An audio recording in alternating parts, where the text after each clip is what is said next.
So hello guys. I'm sorry about for the quality of today's video. It's just that I'm filming from a computer because actually I think by getting more instead of the video you will understand about the subject and the thing is I wanted to like have a way of having the cam like it's hard to explain. But anyways, so I'm filming from a computer because the thing is I do not have any camera and with the conversation, like filming for phone like that. This is it's not quite good. And yeah, I think it's well, as you can see, the quality is really shit. So yeah, and so as I said, as you could see from the title of the video, from the title of the video, I actually want to talk about what happened in Orlando, and because it is as someone who's LGBT, as a gay man who's 21 years old, it is actually really shocking that it actually, because on that night I was actually out in a gay club in London, and it is weird that as when I came back, I fell asleep, and then I woke up around 12, something like that, and I found out that people that basically did the same thing as me, like just went for a night out with friends all by themselves and just having fun, just got killed like that. It is actually really shocking, and because actually also remind my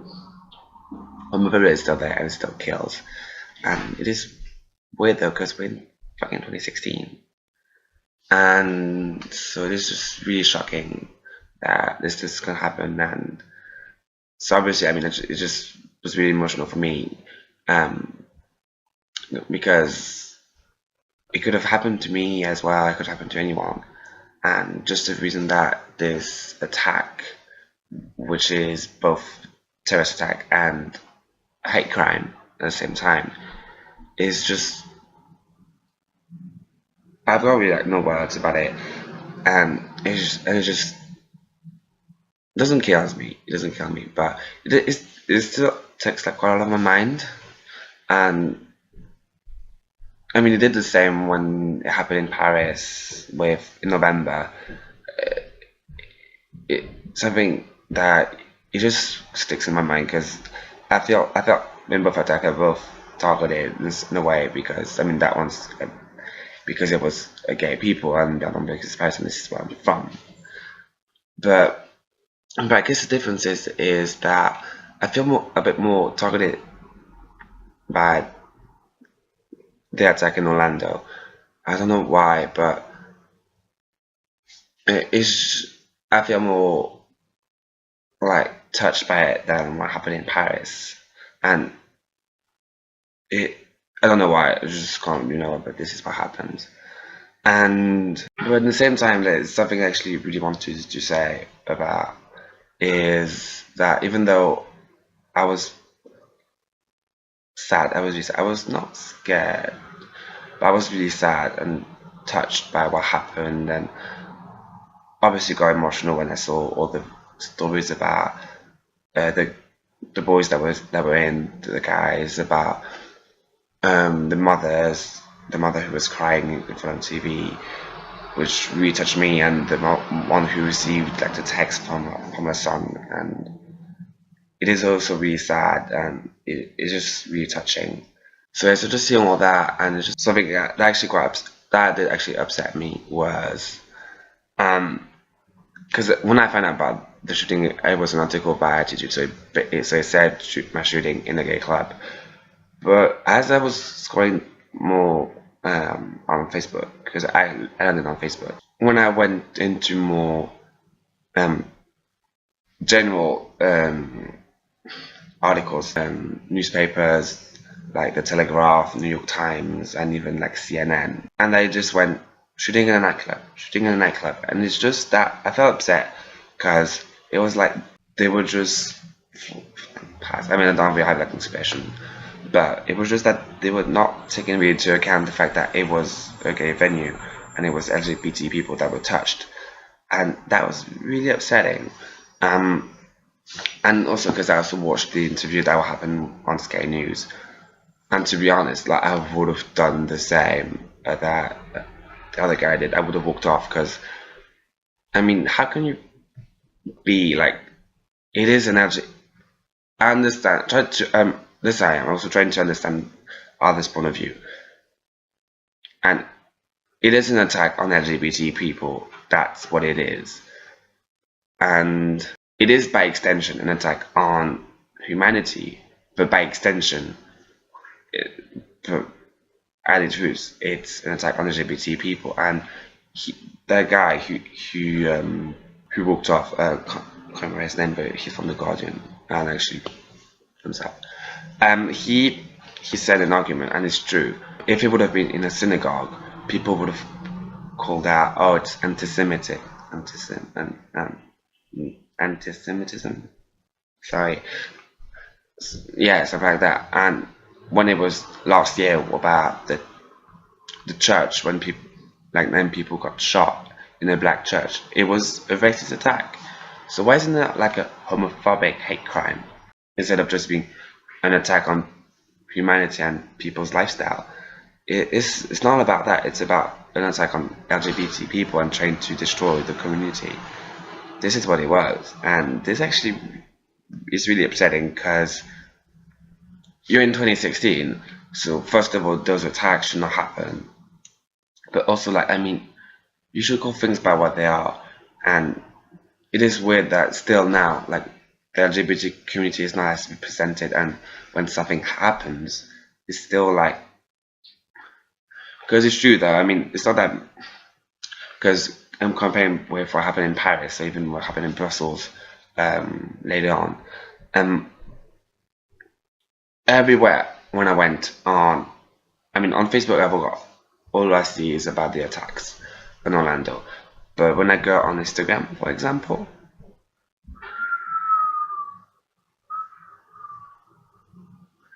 is I see like posts from people about Pray for Orlando, I stand with Orlando, or stuff like that. But most of them are gay. They are gay people I follow. But it is weird though that it seems like people that they actually didn't really know about it.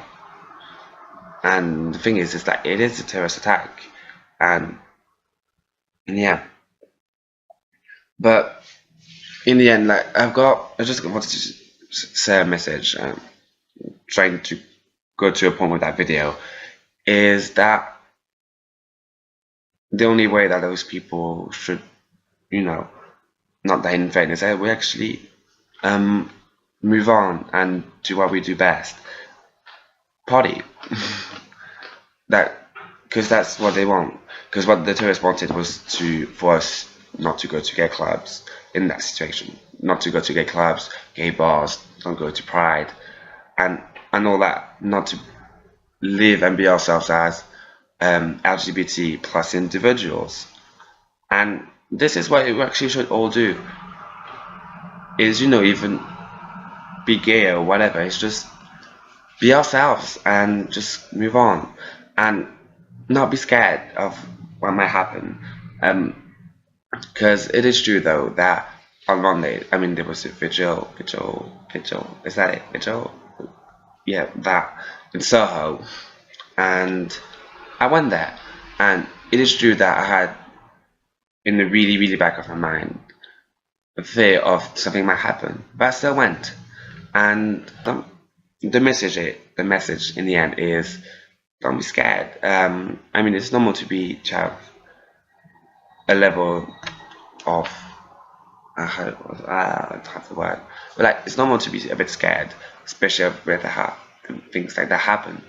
But it's important that, and it's the same with in every single situation. I was trying to talk is weird.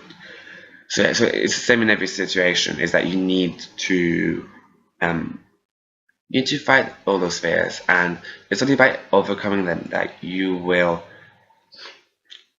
go forward in life. Is if you personally, I mean, if going to London the first time was a bit scary. I was a bit scared. I'm saying I was a bit scared when I applied to go to Wolverhampton, and of I had that little fear of having my entire thing declined for God knows reason, and but I still went through it and I still did it and ended up going to Wolverhampton. I had a really great time, and I met like so many people, and actually with some of them I've become really really close friends. Clara, for example, Soraya, for example, Jordan, Erika, Gracie, Linnea, Guy, Judith, and everyone else. So yeah, we've got to go through it, and so yeah, and because I'm actually go back to Soho next weekend, depending on if actually need to go or not, and then the week after I'm in Sprite, so obviously I'll go because it'll be actually it will actually be my first time in a Pride that I will actually be able to go to. Be brave, be yourself. Instead of living in fear, just live with love. That's the thing. That's how I got through. So yes, I just hope that you're just happy with yourself and you are who you are and you're not scared to be yourself. Yeah. And yeah, and just keep the party going because this is what we're meant to do. So yeah. And so on this, I'm really gonna end this video, and well, see you next time. Bye. Stay strong. Was it just a dream?